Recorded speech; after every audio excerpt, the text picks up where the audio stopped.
Hello everyone. If you like what I'm doing here, please consider subscribing, liking, and commenting. It would really help the channel out quite a bit. Thank you very much.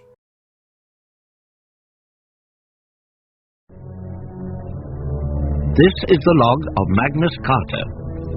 Space Force is on Mars, where we discovered a much-weathered step pyramid very similar to the one at Saqqara in Egypt. Whilst examining this pyramid, we were captured by a group of animal-headed humans. They resembled the portraits of gods to be found inside many ancient Egyptian tombs. In spite of our new home being an exact replica of a royal mausoleum, we were treated with hospitality by our captors, the Cometians. Then we were taken before the great god Re, called Natum. Upon our return to our quarters, two of the high priests at the court announced that they were the bearers of joyful news. You are to be priests of Re, whose eye is the sun. You are all to be honored and given new names. You are to be appointed high officials in the king god's court and serve by his side as lords of the great sun boat. What about our release? Release? Back to our sunboat. There is no release. What? No servant of the god King Re can ever be released. Never? You mean he expects us all to serve to the death? Unto death and beyond.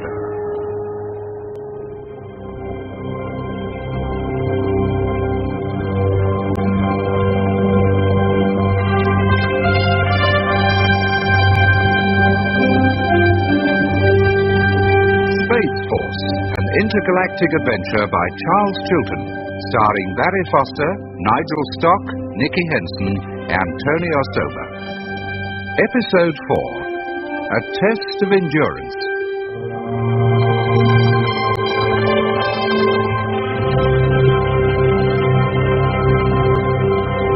We're prisoners. You can't do that to us. The god King needs your help. Help? But what help can we give him? Sunboat. You must make it fly again. It must bear him to the place of truth. Oh? Where's that? To the west, below the setting sun. That could be anywhere. The netherworld, the realm of the dead. And the king wants to go there? It is his holy right and privilege, and you must assist him. Me? You are the Lord of the sky. You are blessed with knowledge of the great magic contained in the sunstone. I'm an engineer. I only recognize its power. I don't understand it. Lodric, what? You must try and help them. It may be our only chance of survival. But I'm not sure that I can. That boat I saw down on Earth at Saqqara. Marianka wanted me to get that into working order, but I couldn't. That doesn't mean it couldn't have been repaired. I know, but I You don't. must do your best. I see. All right. Marianka, this sunboat you want Lodric to look at. Where is it? I am to take you there. Very well. But I shall accompany him. As you desire, my lord.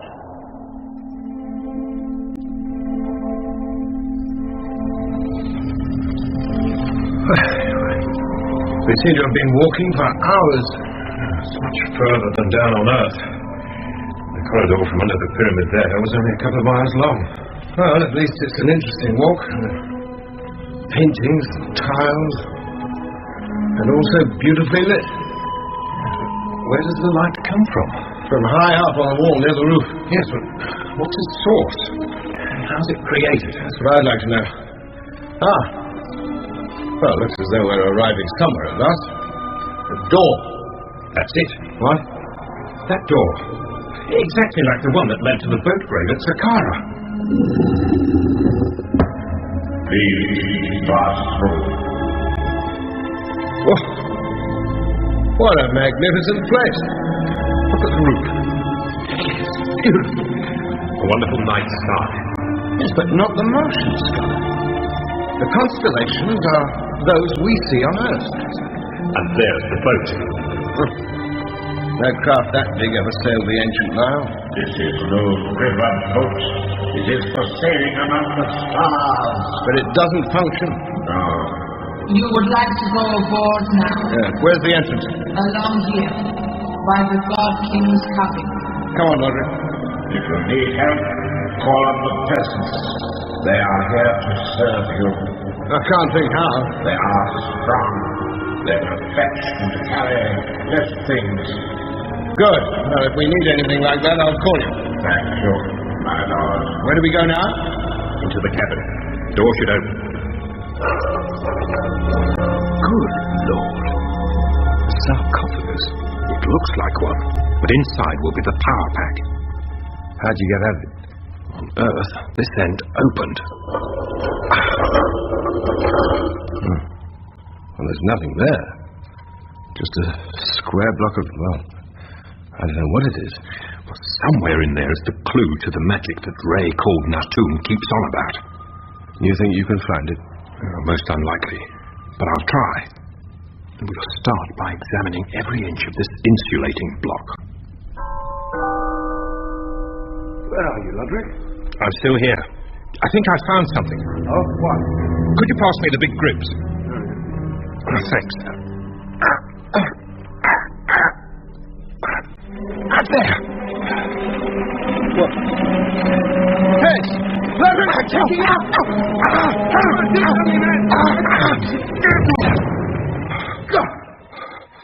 Well, I found it. You all right? Oh, I think so. It started to get unbearably hot in just a few seconds. What was it you found? Oh, something very simple. A broken metal rod. Oh, it must connect to a control somewhere in the stern. I'd like to go and find it. Well, come on.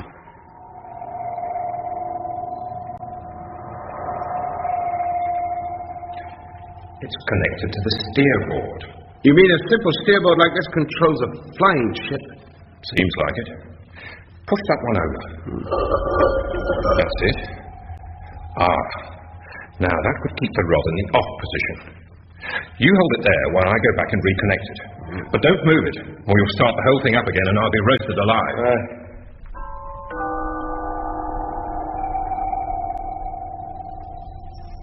You fixed it? Yes. Now both these steerboards are connected to the power pack. I'd better just test it. Push yours over. Gently. Oh, we're off again. Shut it down. Right?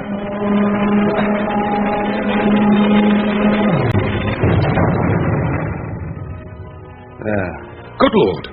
Did you see the light from the ship's hull as we took off? I couldn't miss it. My lord, it flies! It flies! All it's done is rise up 2 feet from the ground. In any case, there's nowhere for it to fly to. You can't go far in an underground grave. Desperately, the time has come to open up the sky.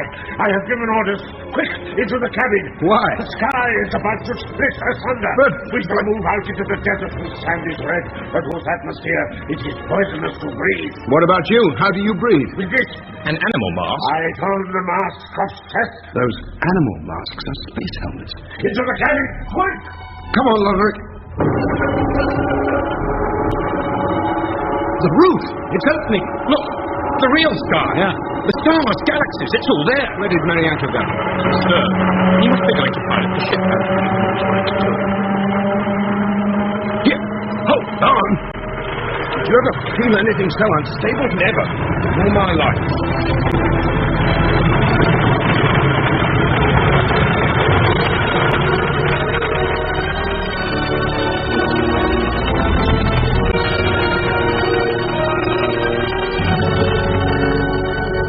And then the heavens opened, and up we rose straight out of the ground. It must have looked like a fiery chariot straight from hell. Except it was a boat.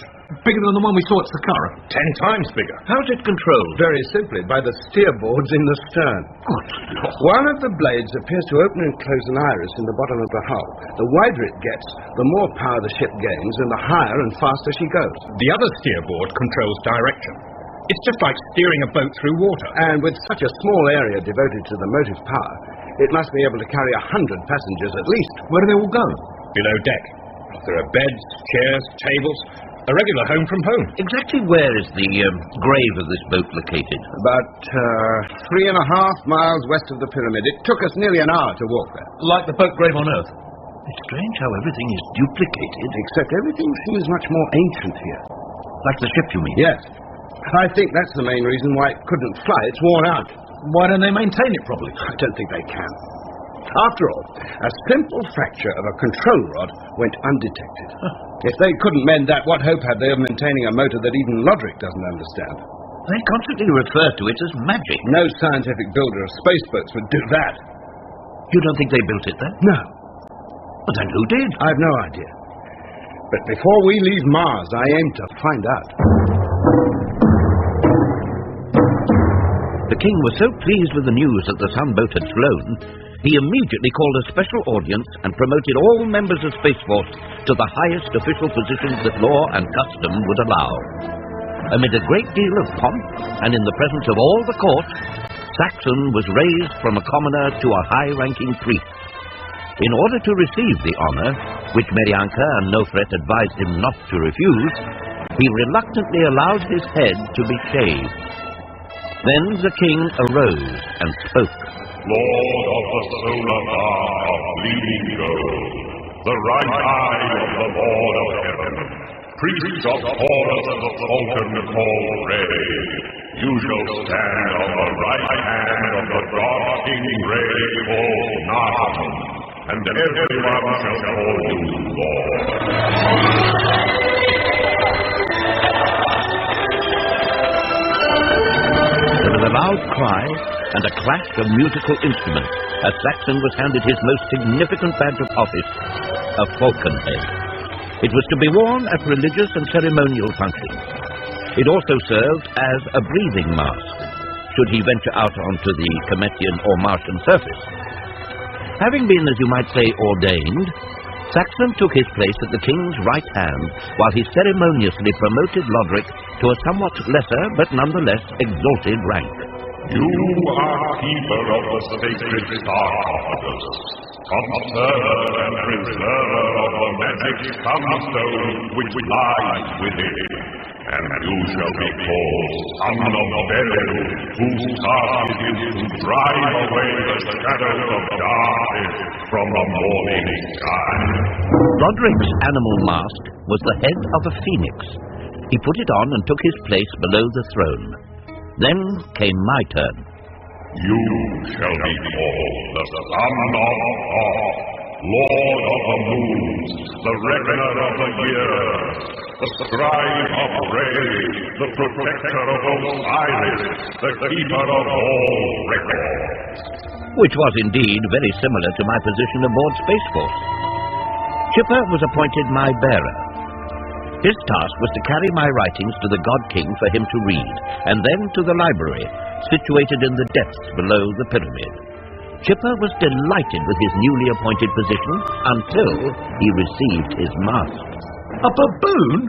Why should my mask be a baboon? The baboon is sacred. Huh? The patron of the scribes, the god of learning, and the son of Hom, lord of the young moon. When the moon is full, his face looks down upon us. That's not a baboon, that's a man. That's the Earth's moon, Chipper. Nofred is talking about a Cometian moon. Which one? There are two. Next full moon, why not look? The one with the baboon's face will be yours. Oh, very funny. The talk about moons and baboons took place some hours after the initiation ceremony, when we had returned to our quarters. Nofret had called to tell us that now we enjoyed such high rank and privileges at court, there were certain duties we were obliged to carry out. What kind of duties? You must officiate at the King's Jubilee, a most important celebration. What's he celebrating? 60 years of continuous and loving rule over the two lands. Two? The two Kemets, upper and lower. Oh, there's another, besides the one we're on? Yes, Where? the one you inhabit. The Earth. We claim to rule only part of it. The part you called Egypt, known to us as Upper Kemet. This is Lower Kemet. Why do you call Earth upper? It is nearer the sun, which we worship. I see. Tell us about this Jubilee. After the king has reigned 30 years, he celebrates his achievement. He also undergoes many tasks to prove his virility and his ability to remain king. What kind of tasks? Running, dancing, and fighting. They take place on separate days. He must accomplish them all if he is to continue his reign as king. And what if he doesn't? Then he will be put to death. Put to death? And a new king elected. I'm glad to hear democracy still lives. You say Narton has reigned 60 years? Yes. How old was he when he came to the throne? He was a young man. By now, he must be quite an old one. Cometian kings seldom live so long. I'm not surprised. But what about our part in this? What are we expected to do? There are many rituals to be learned. Many religious duties to be performed. We don't know how. The king will instruct you. Are we to go to him? Oh, no. No one must look upon him until the first day of celebration. He will send you all instructions by letter. I see. And you, son of Thoth, called Magnus, will translate them. I'm not sure that I can. With the help of Marianka. Ah, yes. If you send your messenger to the king's apartment, the first letter of instruction is waiting. Did you hear that, Chipper? Yeah, old monkey chops at your service. Then run along, there's a good chap. Run along, I like that. The king's apartments are a good mile from here. Think of all the exercise you'll be getting. Who rattled your hutch? Pity these Cometians haven't invented the wheel. You could have gone on your bike. Oh, my aching ribs. What are you so busy on, Chipper? This messenger lark's gone out of hand. Twice I've been out of the king's apartments today, only to find there was nothing to pick up. So what are you doing? Intercom. What?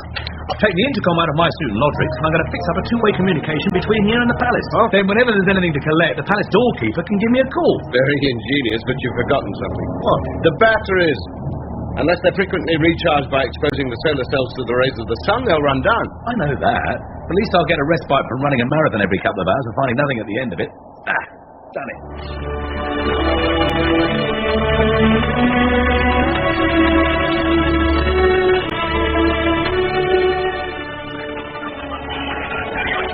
Hey, isn't science wonderful? Hello, Sekhmet, I'm here.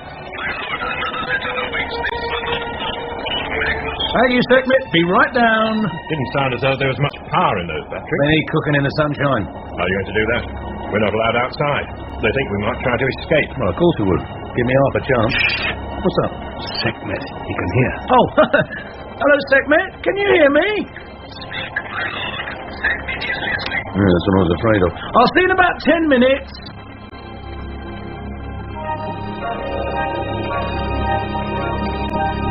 Magnus, another one. Thank you, Chipper. As soon as Marianka gets here, I'll start on it. You did call him. Yeah. What have you got there? Sekhmet gave it to me. Present from the king. The king? Yeah. Seems he's heard about my rigging up the intercom. He's so knocked out by my ingenuity that when he heard I needed to expose the batteries to the sunlight, he decided to send me some. What? Sunlight? Yeah, in here. Oh, that's an anchor. The cross of life and eternity. Sekhmet says the sun's inside. You open this. Look out! Oh, stop! Stop! He's blinded himself!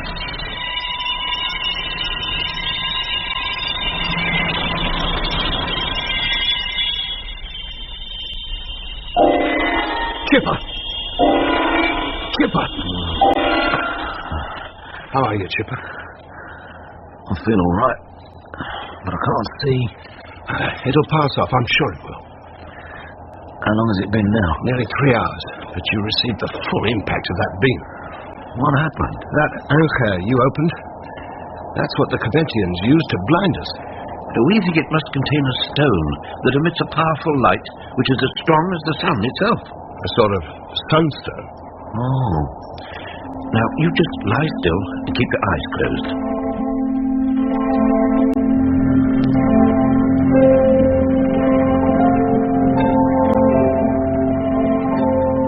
Magnus. Yeah? Yeah. This is a bit of luck. Chipper blinded, and you call it luck? It could be. Just think. Chipper will be okay soon. The sunstone only blinds people briefly. What of it? Oh, don't you see? It's the most effective, almost peaceful weapon. We've got one. You want to use it? If necessary. It could help us escape from here and back to the ship. But the ship is outside. We'd never make it without spacesuits. We don't need them. We have the animal masks. They'll enable us to breathe even in the Martian atmosphere. Of course.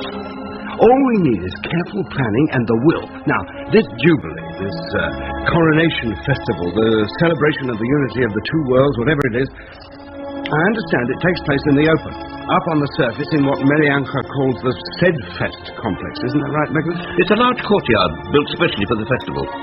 where the king performs all his virility tests. Well, they go on for some days. Now, we'll be able to study the layout of the courtyard and its relationship to the pyramid. We'll have plenty of time in which to plan an escape. I gather very few people watch these kingly tests. Only priests and the highest court officials, which includes us. That's it, then. On the day the king proves his virility, we'll prove ours. We'll be up and away before you can say Horus.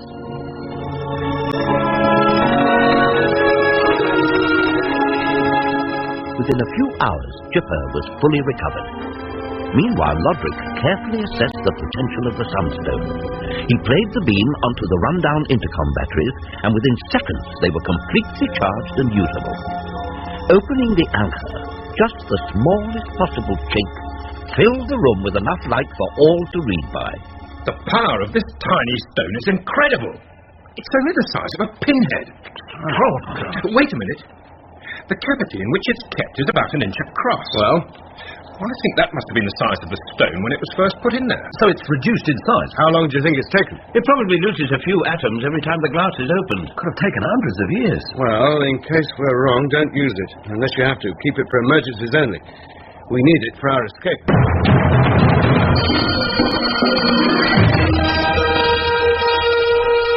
The first day of Jubilee arrived. We entered the said fest area via a hall of columns and a mortuary chapel.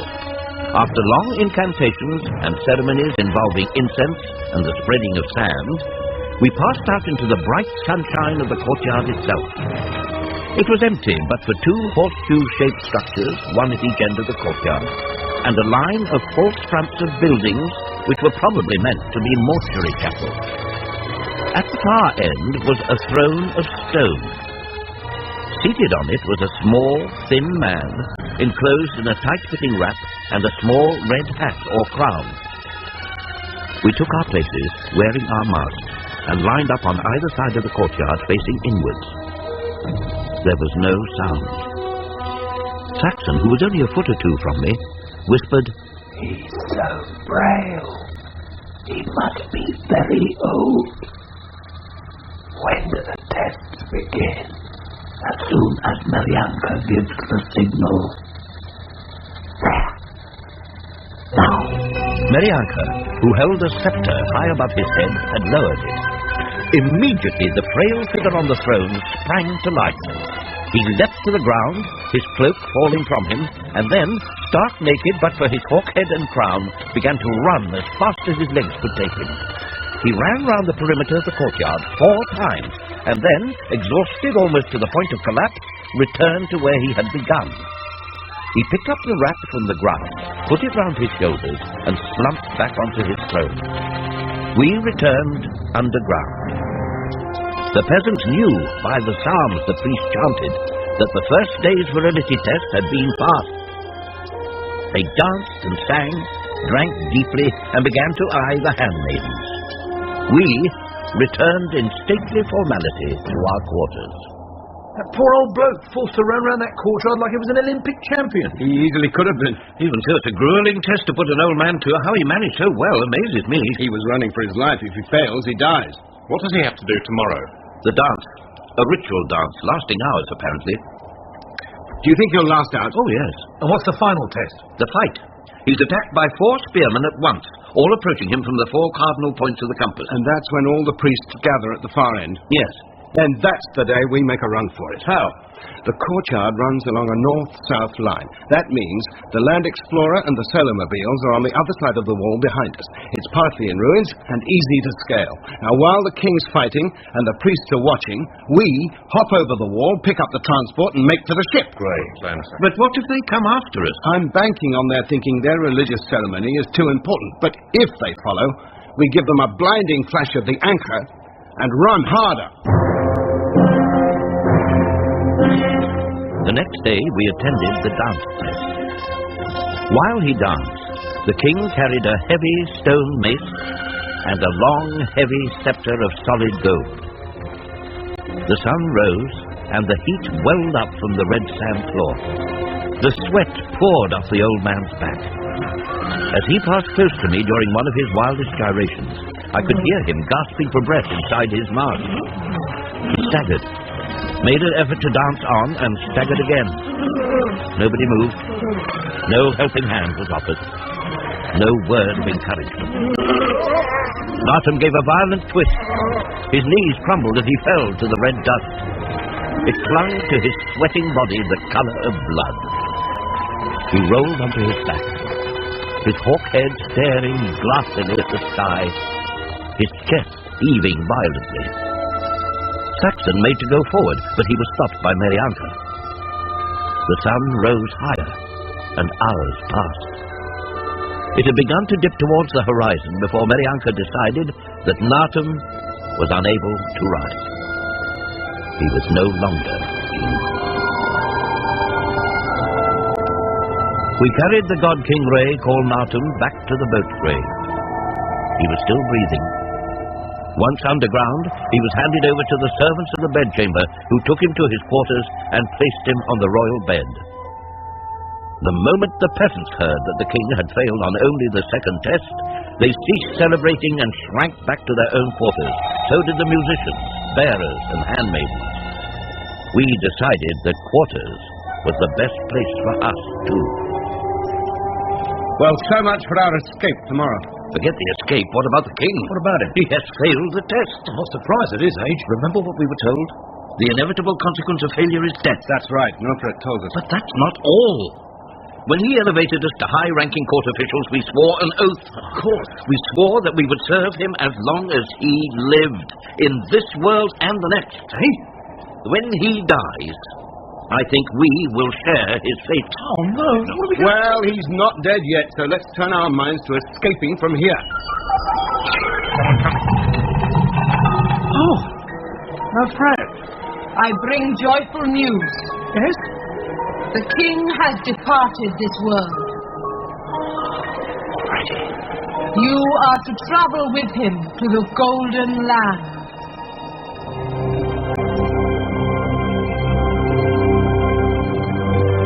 In that episode of Space Force, Saxon was played by Barry Foster, Magnus by Nigel Stock, Chipper by Nicky Henson, and Loderick by Tony Ostoba, with Wendy Murray, Willoughby Goddard, and Bernard Brown.